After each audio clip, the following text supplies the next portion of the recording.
All right, good morning, everybody. Thanks for being here. Really proud of our team for being 1-0. That was the whole objective of going into last week, and we were able to accomplish that. Got a lot to work on between week 1 and week 2.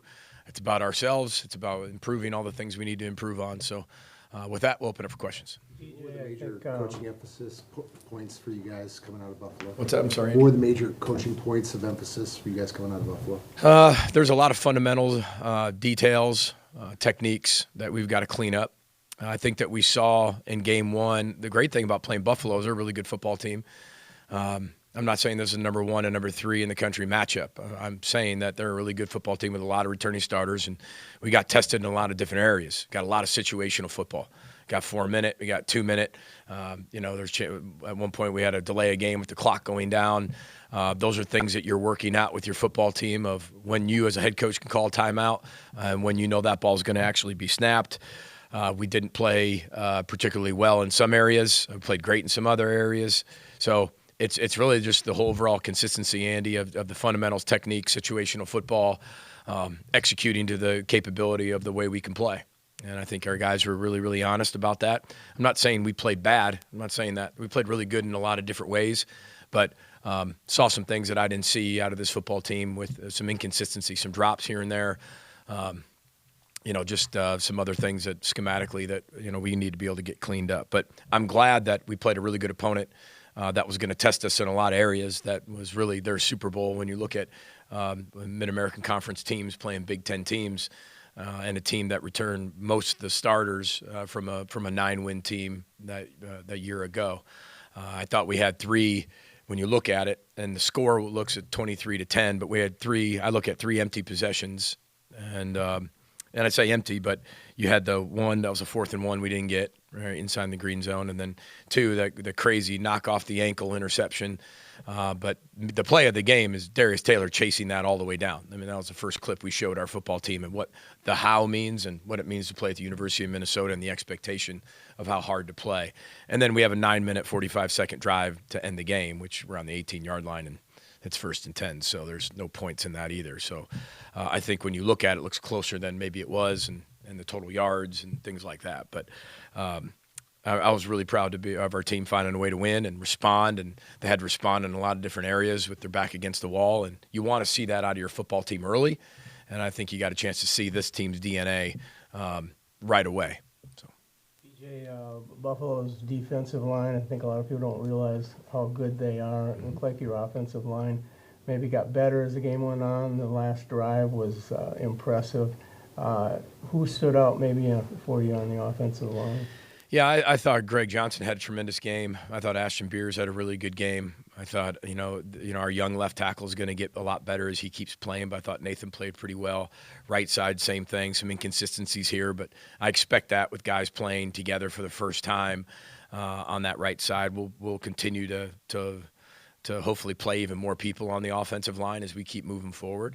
But I really thought that going into the game that they showed us one thing, and to their credit, did a lot of other things throughout the game, throwing every type of front blitz they possibly could at us. And if I was them, I'd probably do the exact same thing, especially when you're in the game. But I thought our guys handled it with really good poise, ran for 150 yards, and Darius did a really good job of breaking some tackles, and thought they created some really good holes. And then we all set that with a pretty good pass game too. And without a few drops, I mean, that would have really looked very different on the stat sheet, which it already did. But we just got to be more consistent in some areas. Talk about that final drive. The 16 plays took the last 9:45 off. Was there a decision in your mind to prove to your team that you can salt away a game versus putting an additional 12 touches on Darius to put him over 30? Yeah, I'll answer your question, and hopefully the way I understood it because of the last part, how you asked the Darius part. Darius had really nothing to do with it. It had to do with going out there in 4-minute, with 4-minute meaning 9.5 minutes left in the game, but being in that type of mindset where you're going to have to bleed the clock. You're up 2 scores, but you still got 9 minutes in the game. So there's going to be a mixture between running the football and being able to pass to continue to keep the chains moving. You're not in a true 4-minute drill where you're truly working just against the clock and looking at Buffalo's timeouts. That's a true 4-minute drill. But you have that 4-minute mentality of you want to possess that football. Last year, I didn't think we did a great job of that. This was a huge emphasis in the offseason to be able to do it, finish games, find a way with 9 minutes to go to end a game. Now, I'm not saying it's going to be easier as we move forward, because it won't be, especially in the Big Ten. But that mentality of taking all the spring ball, all the emphasis of the offseason, talking about it in training camp, teaching it in training camp, showing us that if we're going to get to where we want to be, we're going to have to be really good in situational ball. That was a great example of it. So I know we didn't get any points at the end, but we're on the 18-yard line, 1st and 10, and it's a 9-minute, 45-second drive. That's one of the longest drives we've had here at the University of Minnesota since we've been here, and we've had some really good ones like that. So I think that was a mindset drive, and that was a character-building drive, and that's going to help us as we keep going throughout the year, you hope. Anything out of Drake's performance after you review the film stand out again? Yeah, I mean, he played incredibly poised. I think he was very mature. We're talking about a freshman. I think you looked across the country. There was a lot of football played this past weekend. A lot of young players played really well. A lot of young players didn't play well. A lot of older players played well. A lot of older players didn't play well. So when you're looking at who we have as our quarterback, I don't think anything shocked me, because I think that I get to see that every single day. I get to see his composure. I get to see his poise. There's a lot of things he learned. You can't take a sack down there in the green zone. You can't take that in that particular moment. I think he understood that. You think you understand it, and then you got to go do it. Remember, there's an easy way and a hard way of learning things, right? And the easy way is learning from being coached, right? Learning from other people's mistakes, learning through the video, learning through different situational things that the head coach puts in team meetings. The hard way is you got to go out there and do it yourself. And some people need to learn the easy way and the hard way. And I think that those are some of the things, like I said, that I'm glad we got tested in a lot of different areas, including making some mistakes early in the season that we can't make as we continue to move forward throughout the season. So there was so many things like that I'm glad that we got to experience and really get a chance to teach as we keep moving forward. PJ, you talked about Drake being coachable Very. after that sack. That's how you can give him an earful. What did you kind of try to share to him, and how does he respond to those kinds of things? Yeah, I mean, there wasn't really an earful. Just it was just telling him and coaching him that he could not take a sack there. And it's one thing that's the difference between knowing and doing. Okay, and there's a big difference between teaching and coaching, telling and coaching, knowing and doing. You can know it all you want. Like, you can know it, you can repeat it, you can say it, you can say it in the meeting, you can say, hey, what can't we do here? Can't take a sack. And then you do it. And where's the disconnect, right? And those are the things that you go back as a head coach. Okay, so I thought he knew it. And I obviously didn't do a good enough job of coaching it. And in that moment, though, you got one chance, because I'm a firm believer, and the way we coach, you've been at practice, Andy, a long time.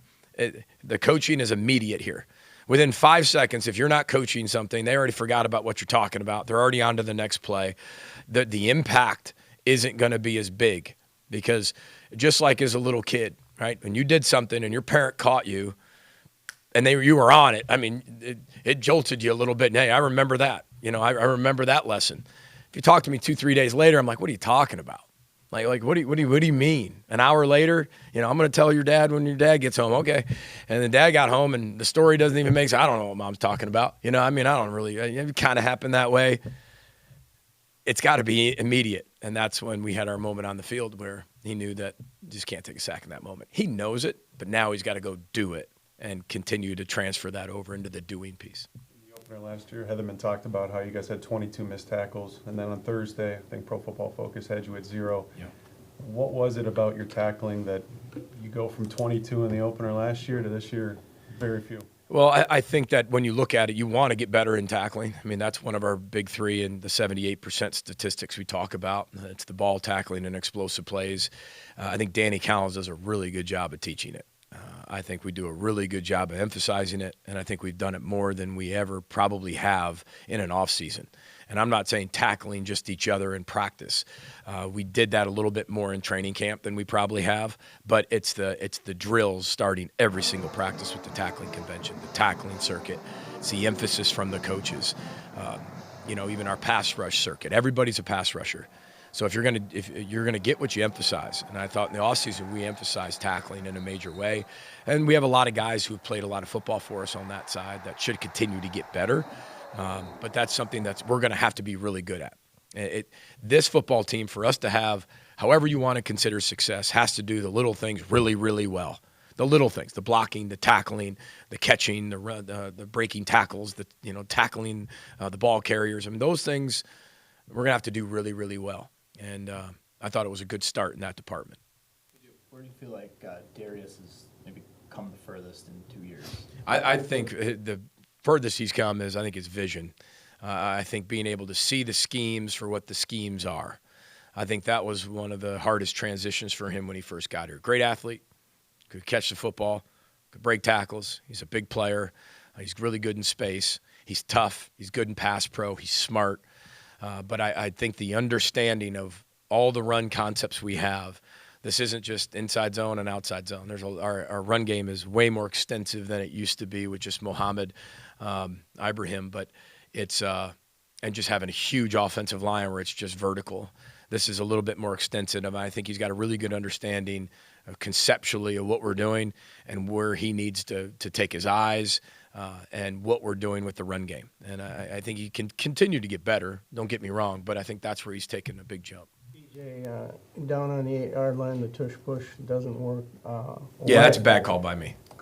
Move on. That's a horrible call. I mean, that doesn't. And I'm sitting. That was a horrible call. That was bad. That was mine. Okay, you put that on you. 100%. Yeah. Question is, do you feel like you have sort of a... When you're sitting there as a head coach saying, I think I should call timeout right here. I really think I should call timeout right here. I really think I should call time. Well, I'm just idiot. thinking about who didn't block well. But, it wasn't about blocking. That was going to be very difficult. They do a pretty good job with the sneak. We knew that going in. And I tell you what, that Murdoch kid's a heck of a football player. And, the way they were aligned, I mean, we were going to have a heck of a push. And it was a little bit longer than maybe what I thought it was based on the spot, which, we got our information back from the officials, and it was right. So it was a little longer than I thought it was going to be. And I have the ability to stop the play and do something else, and I didn't do that. So that one's on me. Based on those kinds of situations, maybe going forward, is there kind of a favorability or a bias by you toward the tush push, or is there a huge... Well, really, it was a tush push with the tight end and a certain formation, and it was a really yard and a half-ish. So, to me, bad call. I mean, we have tush push. We have 15 different ways to do it. I mean, I'm not out on the tush push because of one play. But that particular play, I didn't like it, and that was you go back, and you all know me. I'm not a hindsight guy. I mean, it is what it is. You have the chance to call a timeout. I didn't. I learned from it. I got to be better as a head coach.